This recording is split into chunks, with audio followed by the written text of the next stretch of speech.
The IAFF-IAFC Fire Service Joint Labor Management Candidate Physical Ability Test consists of 8 separate events performed in a continuous sequence.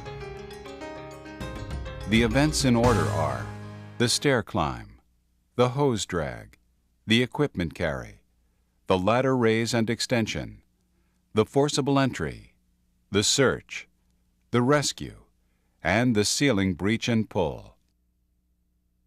You will be required to progress along a predetermined path from event to event in a continuous manner. Since the inception of the CPAT, the task force has protected the integrity of the test through a strict licensing procedure. To date, more than 500 fire departments and jurisdictions are licensed and therefore approved to use the test. The International Association of Firefighters and International Association of Fire Chiefs, in accordance with a conciliatory agreement reached with the U.S. Equal Employment Opportunity Commission, requires departments to offer 2 CPAT orientation sessions and 2 timed practice runs as a mandatory condition for using the CPAT program to hire firefighter candidates. All departments using the CPAT must offer these orientations and practice sessions equally to all candidates. At least 8 weeks prior to administering the CPAT, you will be offered the first of 2 orientation sessions, which include access to the official CPAT equipment. Certified peer fitness trainers, fitness professionals, and/or CPAT-trained firefighters will be present to help you become familiar with and prepare for the test. In addition, you will be given no less than 2 timed practice runs on the CPAT course within 30 days of testing. These standard operating procedures provide full and equal access to the CPAT program and will improve your success rate on the test. If you feel you are ready to take the test and don't need to attend the orientation sessions or practice runs, you may choose to sign a written waiver, acknowledging that you voluntarily waive your participation in these sessions. The candidate physical ability test events and equipment were designed to standard specifications. While the order of events and lengths between events will remain the same, in order to conform to the fire department's test area, your course layout may vary. The CPAT course may be set up indoors or outdoors. You must successfully complete all 8 events in 10 minutes 20 seconds or less. This is a pass-fail test. Disqualification on one event or a total test time exceeding 10 minutes 20 seconds will constitute a failure and the test will be concluded. Throughout the test, you will wear a 50-pound vest to simulate the weight of the self-contained breathing apparatus and the firefighter's protective clothing. A hard hat with a chin strap and work gloves will be issued to you for your safety and must be worn for the duration of the test. Watches and loose jewelry will not be permitted. It is a requirement that you wear long pants and proper footwear. Footwear with an open heel or an open toe may not be worn. The events are placed in a sequence that best simulates their use in a fire scene. Each event is connected by an 85-foot walk. This will allow you approximately 20 seconds to recover before the next event. To ensure the highest level of safety and to prevent exhaustion, you must walk between events. Running between events will result in a warning. A second infraction will constitute disqualification, and your test will be concluded. A proctor will follow, not lead you throughout the test. The purpose of the lead proctor is to time your performance, monitor your safety, and provide you with instructions during the events. Additional proctors will be present during the events. Event 1, Stair Climb. This event is designed to simulate the critical tasks of climbing stairs in full protective clothing while carrying a high-rise pack or hose bundle. An additional 25 pounds of weight will be added only during the stair climb event, totaling 75 pounds to simulate the weight of the firefighter's protective clothing, the self-contained breathing apparatus, and a high-rise pack or hose bundle. You will walk on the step mill for 3 minutes and 20 seconds. Immediately prior to the initiation of the timed candidate physical ability test, you will have 20 seconds to warm up on and become familiar with the step mill at a preset rate of 50 steps per minute. This 20-second warm-up is not counted in your total test time. During the 20-second warm-up, you will be permitted to dismount, grasp the rail, or touch the wall to establish balance and cadence. If you fall or dismount the step mill, you must remount and start the entire 20-second warm-up period. You will be allowed to restart the warm-up period 2 times. If you dismount or fall off the equipment 3 times during the warm-up period, you will be disqualified and your test will be concluded. The warm-up period and the timed test are continuous. There is no break between the warm-up period and the timed test. Time begins when the proctor says go, and the rate of the step mill will be increased to a preset rate of 60 steps per minute. 3, 2, 1. The test has begun. You will be required to walk on the step mill at this preset rate for 3 minutes. Just prior to the 3-minute mark, the proctor will inform you that the step mill event is about to end. After 3 minutes have elapsed, the step mill will stop.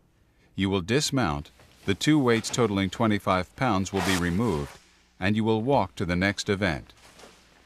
If you fall, grasp any of the test equipment, or dismount the step mill after the timed candidate physical ability test begins, you will be disqualified and your test will be concluded. During the timed test, you are permitted to momentarily touch the wall or handrail for balance.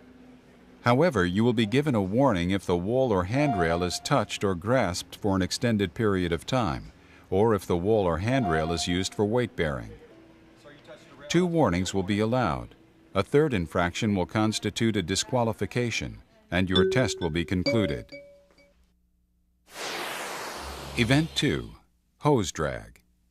This event is designed to simulate the critical tasks of extending an uncharged hose line from the fire apparatus to the fire occupancy, and pulling the uncharged hose line around obstacles while you remain stationary. You will grasp the hose nozzle attached to 200 feet of 1 3/4 inch hose. You will place the length of the hose line, 8 feet or less, over your shoulder or across your chest. Stop! Warning, grab it to a hose. You will drag the hose 75 feet to a pre-positioned drum, make a 90-degree turn around the drum, and continue to the finish line. You are permitted to run while dragging the hose. This is the only event in which you are permitted to run. If you fail to go around the drum or go outside of the marked path, your test will be concluded. After you cross the finish line, you will stop within the marked box, turn to face the hose line, and drop to at least 1 knee. You will then pull 50 feet of hose as indicated by a marking on the hose to the finish line. The mark on the hose line must pass the established finish line. Upon completion of this event, you will walk 85 feet along the established walkway to the next event. During the hose pull, you must remain on at least 1 knee within the marked boundary lines at all times. If you fail to do so, you will receive a warning. The second time you move outside of the boundary or fail to maintain at least 1 knee in contact with the ground will constitute a disqualification and your test will be concluded. Event 3. Equipment carry. This event is designed to simulate the critical tasks of removing power tools from a fire apparatus, carrying them to an emergency scene, and returning them to the fire apparatus. You will remove the 2 saws, one at a time, from the cabinet and place them on the ground. You will then simultaneously pick up 1 saw in your left hand and 1 saw in your right hand and carry them while walking 75 feet around a drum and back to the starting point. You will then place both saws on the ground, pick up 1 saw at a time, and return each saw to its designated space in the cabinet. Upon completion of this event, you will walk 85 feet along the established walkway to the next event. During the equipment carry, you are allowed to stop, place the saws on the ground, and adjust your grip. However, if you drop either saw on the ground during the carry, you will be disqualified and your test will be concluded. Throughout the equipment carry, you must walk. You will receive 1 warning for running. A second infraction will constitute disqualification and your test will be concluded. Event 4, Ladder Raise and Extension. This event is designed to simulate the critical tasks of placing a ground ladder at a fire structure and extending the ladder to a roof or window. You will walk to the end of a 24-foot aluminum extension ladder positioned on the ground. Lift the top rung of the unhinged end of the ladder from the ground and walk it up in a hand-over-hand fashion using each rung of the ladder until the ladder rests against the wall. If you miss any rung during the raise, you will receive one warning. If you miss a rung after receiving a warning, or if you allow the ladder to fall to the ground, or the safety lanyard is activated due to completely losing your grip during the raise, you will be disqualified and your test will be concluded.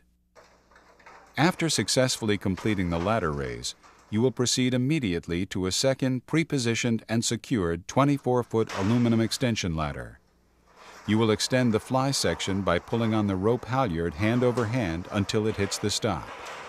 You will then lower the fly section hand over hand in a controlled fashion and return the ladder to its original starting position. Upon completion of this event, you will walk 85 feet along the established walkway to the next event. You must fully extend the ladder and maintain control of the ladder using the rope halyard in a hand-over-hand manner at all times. Failing to do so, or allowing the rope halyard to slip in an uncontrolled manner, will result in a disqualification and your test will be concluded. During the ladder extension, you must remain within the marked boundary lines. If you fail to do so, you will receive a warning. A second infraction will constitute disqualification and your test will be concluded. Event 5, Forcible Entry.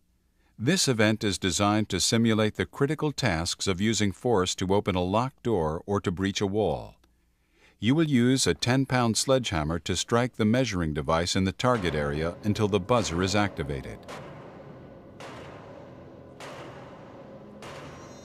You will then place the sledgehammer on the ground.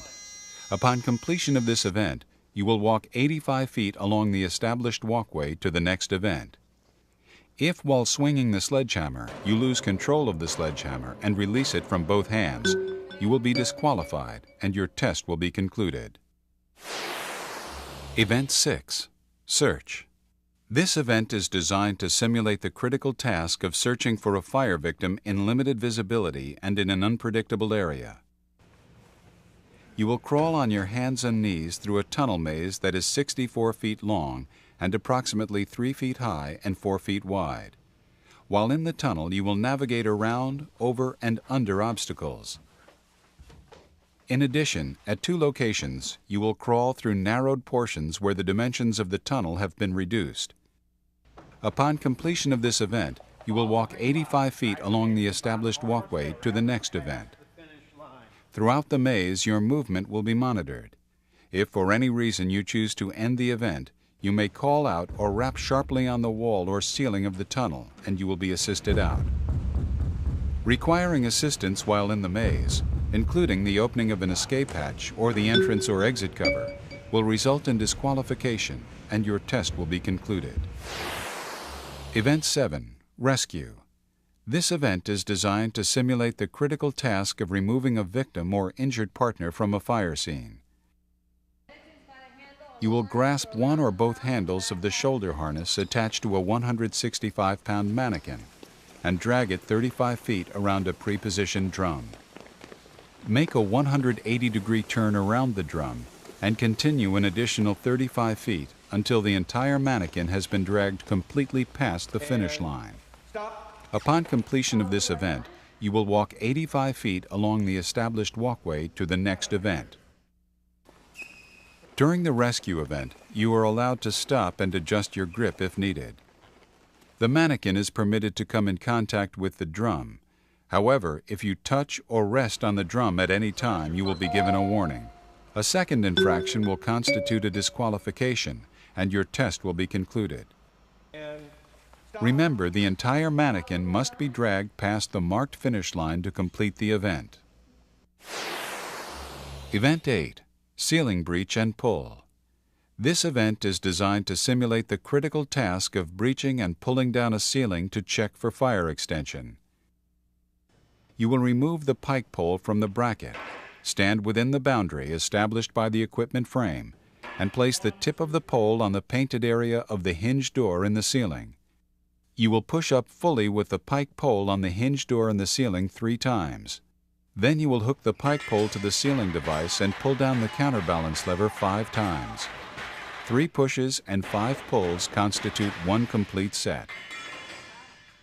You will be required to perform 4 entire sets. If you drop the pole, you must pick it up by yourself and resume the event. You will be permitted to drop the pike pole to the ground only once. Dropping the pike pole to the ground a second time will constitute disqualification, and your test will be concluded. If you do not successfully complete a repetition, the proctor will call out miss, and you must push or pull the apparatus to complete the repetition. If you do not repeat the missed repetition, the entire set will not count. If you step outside the frame during this event, you will receive a warning. A second infraction will constitute disqualification, and your test will be concluded. In this case, you will not receive any warning. You are permitted, if needed, to stop and adjust your grip. Should you release your grip, or should your hand slip from the pike pole without the pole falling to the ground, you should re-establish your grip and resume the event.